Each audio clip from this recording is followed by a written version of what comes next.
Assalamualaikum warahmatullahi wabarakatuh. Jumpa lagi bersama saya Ibu Ririn Sanusi. Kali ini saya akan berbagi informasi penting seputar pretest PPG yang sesuai dengan indikator-indikator yang akan muncul nantinya, dan saya akan berbagi dengan sobat rekan guru seluruh Indonesia mengenai sedikit contoh soal yang akan kita bahas secara bersama-sama. Mudah-mudahan ini bisa bermanfaat bagi sobat guru se-Indonesia yang akan mengikuti pretest. Dan tapi jangan lupa tekan tombol like, komen, dan subscribe untuk mengetahui informasi terbaru dan terhangat seputar dunia pendidikan, mengenai masalah-masalah pendidikan yang akan selalu saya sharing kepada teman-teman guru seluruh Indonesia. Baiklah, kita akan masuk kepada indikator soal, yaitu mengenai materinya nasionalisme, dan kita akan membahas sedikit contoh soalnya ya Bapak Ibu. Kita masuk saja pada contoh soal yang pertama ya Bapak Ibu. Soal yang pertama, menunjukkan sikap kesetiaan bangsa. Pak Andi mendapat amanah untuk membaca Undang-Undang Dasar 1945. Di waktu yang bersamaan, istrinya melahirkan. Nah, sikap Pak Andi adalah, tadi jawaban yang tepat di sini adalah Bapak Ibu.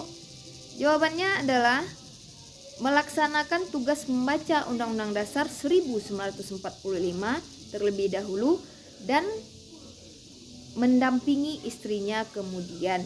Jadi seandainya ada soal seperti itu yang muncul Bapak Ibu, berarti kita harus mendahulukan kepentingan yang di sekolah terlebih dahulu, baru kita mendampingi istri kita untuk melahirkan, karena tugas di sekolah adalah tetap tugas yang pertama ya Bapak Ibu.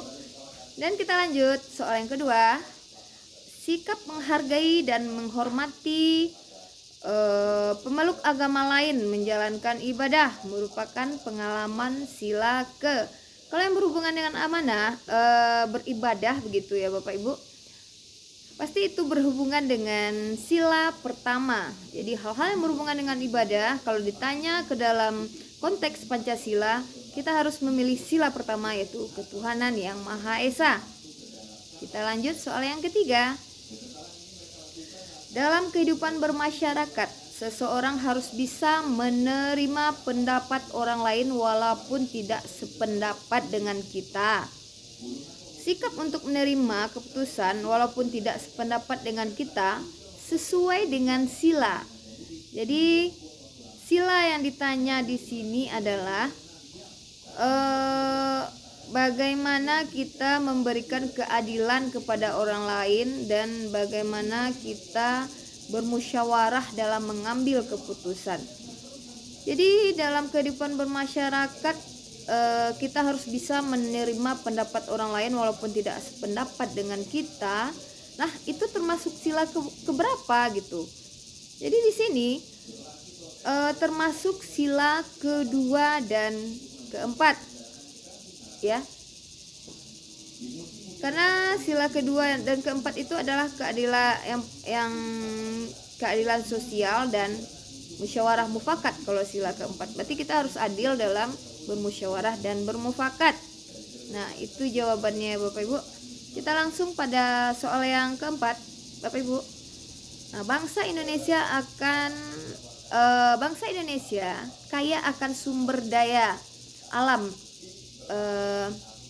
yang tidak dimiliki bangsa lain. Untuk itulah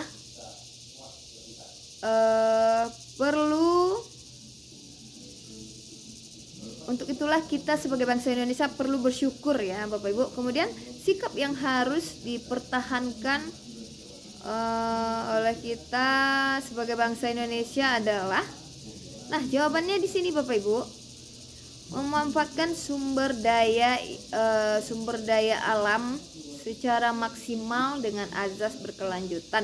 Jadi seandainya ada soal-soal yang muncul atau mengarah kepada sumber daya alam, kita sebagai bangsa Indonesia harus selalu memanfaatkan sumber daya alam yang ada di negara kita ini.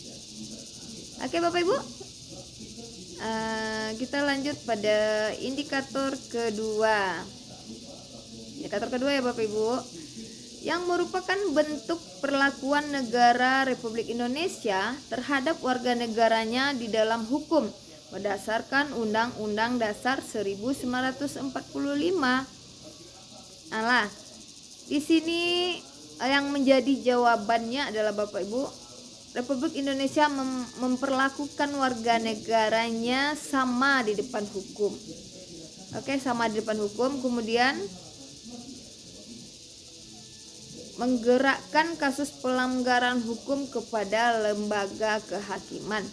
Jadi itu termasuk jawabannya nanti apabila muncul soal-soal seperti itu ya Bapak Ibu ya.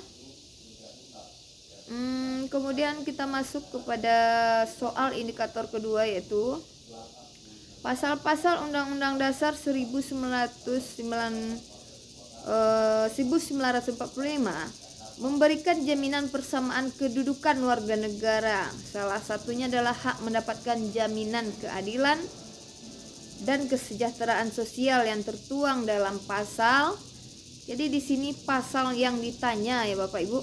Kalau di sini pasal yang ditanya, jawabannya bagi kita adalah pasal 34, itu menyangkut kepada kesejahteraan sosial ya Bapak Ibu ya. Kemudian soal ketiga dari indikator kedua. Soal ketiga dari indikator kedua,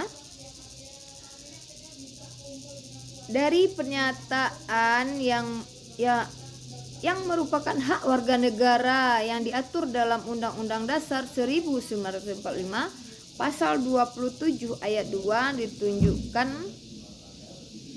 oleh hal. Lah, jadi di sini ditanya pasal 27 ayat 2 itu menyangkut tentang apa? Jadi pasal 27 ayat 2 menyangkut tentang hak memperoleh pekerjaan kita sebagai warga negara Indonesia.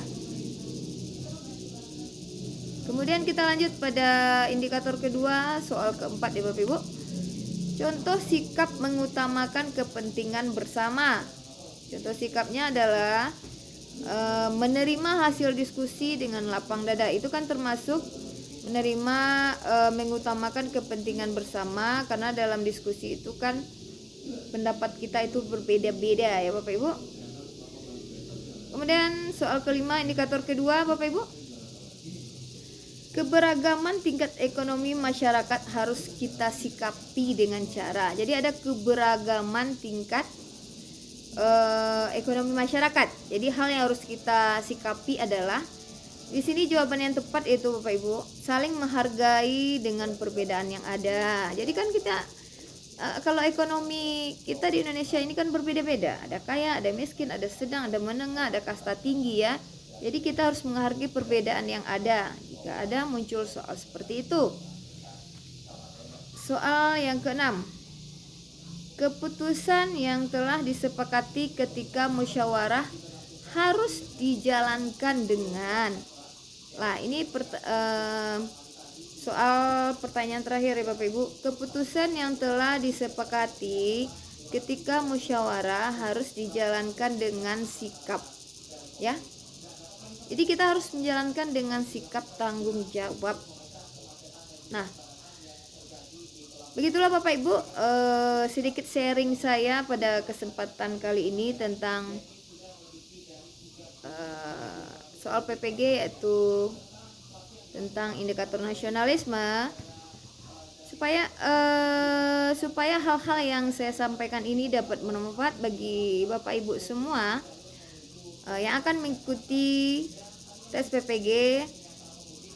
Semoga bisa bermanfaat, bisa menambah wawasan Bapak Ibu nantinya seandainya keluar hal-hal seperti ini dalam pretest nantinya. Tetap semangat Bapak Ibu, jaga selalu kesehatan, semangat untuk belajar, semangat untuk maju, semangat untuk menjadi guru yang terdepan dan profesional, dan semangat untuk saling bahu-membahu, saling berbagi. Karena kita seluruh guru di Indonesia, kita adalah guru transformasi pendidikan yang akan membangun pendidikan di Indonesia. Salam Indonesia, salam merdeka belajar. Wabillahi taufiq wal hidayah. Wassalamualaikum warahmatullahi wabarakatuh.